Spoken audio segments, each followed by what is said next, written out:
Hey, it's your guy Tyrrell back with the interviews. In today's video, we're going to briefly break down how Arsenal were able to escape Newcastle with a 1-0 victory. We're going to look at how Newcastle frustrated Arsenal and where Arsenal looked to identify a route to goal. Before we do that, don't forget to give our video a thumbs up if you do enjoy it. The bell below does give you daily notifications regarding our organic, unfiltered soccer/footy analysis. And don't forget to subscribe to our channel. So now, let's get to the starting lineups. We look at Newcastle, more of a 3-5-2. Joelton playing just ahead of Almiron. Out in the wing-back roles, we went with Richie and Mankilo, and in midfield, Longstaff, Hayden, and Jonjo Shelvey. Then we moved to Arsenal, more of a 4-2-3-1, missing some key players, but Aubameyang did start up front, just in behind him, Mkhitaryan, Willock, and Nelson, and in midfield, Xhaka and Guendouzi. So now let's get to this analysis, see how Newcastle frustrated Arsenal and how Arsenal were able to escape with 3 points.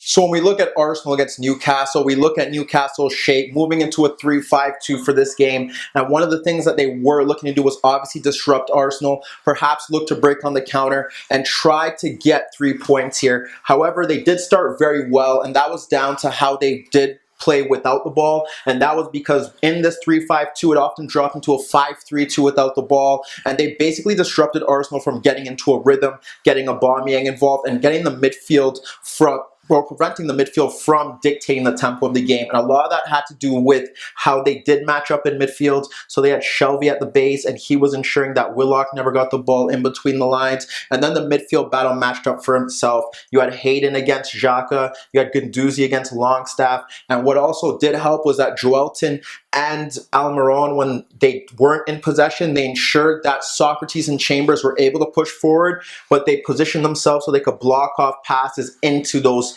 midfield players. So with the midfield stifled out of the game and unable to get to the ball, they were pushing the ball out into wider areas. And what we would often see was a variation of how Newcastle were looking to approach the game and press. So if the ball was pushed out to Monreal, sometimes we'd see Hayden push out into that space to stop Monreal from getting onto the ball, and it would depend on the positioning of the attacking players. So let's say Nelson was narrow, they would have Nelson stick out there and they'd push a center back to him in that occasion. On other occasions, what we would see was that if we had the ball pushed out to Monreal and we did see a player in Hayden push out into that space, what would happen is that his marker in Xhaka would be stepped to by Shelvey. So that's kind of how they're going about it. They could have, obviously, the wing backs step forward if need be, and then that would push the center backs onto Nelson in that case. But for the most part, that was kind of how they're going about it to ensure that they were able to keep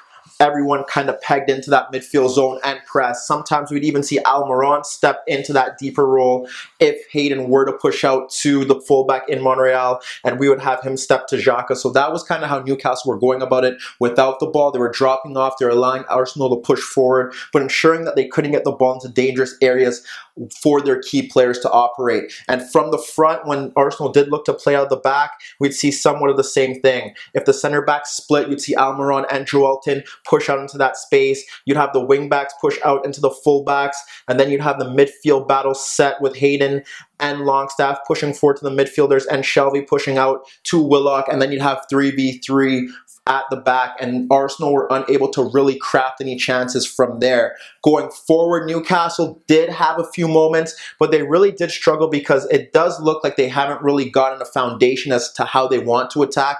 Joelton's very good with holding up the ball and winning aerial duels, but we rarely saw Almiron close to him, and that was a big problem. They rarely combined. It probably took to the second half where we saw a flick on from Joelton to Almiron before he ran into danger. Besides that, we saw Almiron picking up the ball in deeper positions, trying to get on the ball, and then pushing forward to break. And he is very good in terms of running with the ball and carrying it. We saw a few instances where he did pick up fouls in the midfield zone, but he never really threatened anyone in the final third, unable to play that final pass. And we looked at 2 key moments where we got to see what he was really about. One, did see Mkhitaryan play a misplaced pass into Hayden, and he slid it into Almiron, who was able to turn turn Willock and slide the ball to Richie pushing forward, and his cross deflected off of Mkhitaryan into Joelton, but he flicked his effort inches wide of the net, and that was one opportunity where we did see Almiron look to cause some danger on that part. A second opportunity where we did see Almiron chasing Maitland-Niles to a loose ball that was played into that channel, and he was able to win the ball off of him and drive into half space, but his pullback was cleared. Besides that, you have the Shelby shot that hit off the post that stemmed from a throw-in, and you had Joelton winning a loose ball, skipping past the two midfielders and dropping Socrates before forcing a save out of Leno. But besides that, Newcastle, their defensive shape was good. It stifled Arsenal and contained them, but going forward, besides Almiron driving from deeper positions, they didn't get the wingbacks involved enough. There was no combination between Joelton and Almiron, and that was where they really encountered issues. Whereas for Arsenal, they kind of pressed the same way. They pressed from the front, and it was pretty simple for them because you could have Nelson stepping to a center back, you have Aubameyang stepping to a center back, you have Mkhitaryan stepping to a center back, you have Willock staying near Shelby, and then you have the midfield battle set there. So that's how they look to press, but Arsenal themselves struggled to create chances, largely to do with Newcastle's pressing and the way that they had their shape set. Guendouzi and Xhaka never really played any penetrative passes, and when you look at the way Arsenal were constructing their chances, which did come very few and far in between, one was Xhaka from deep clipping the ball over Manquillo, where we saw Monreal break forward, and with Dubravka out in no man land, he pulled it out to Mkhitaryan, who skied his effort over the net.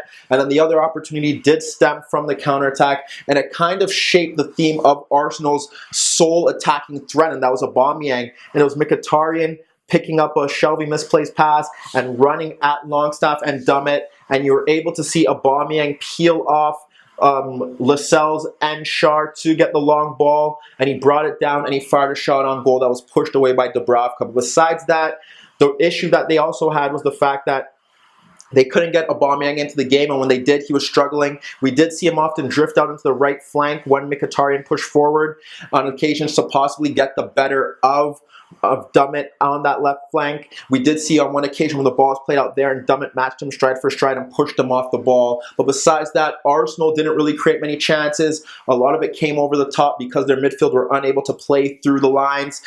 But Newcastle deserved credit for their shape and the way that they pressed. So now let's look to the second half, see how Arsenal were able to get their winner and what changes they made in regards to their approach.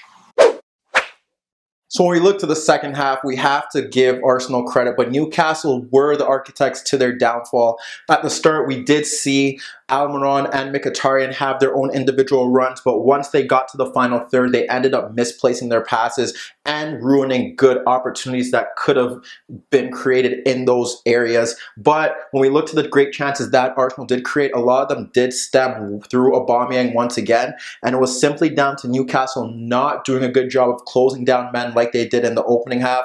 When we look to the first one, it's just a simple rollout, and what we end up seeing is Xhaka from the left end up combining with Nelson to bypass Hayden, and once he does that, you have Schär and you have Shelby waiting. You have Willock ahead of them, but with those two waiting and Xhaka free down the left-hand side, what ends up happening is that he ends up playing a ball across them for Aubameyang, running across Lascelles and Dummett.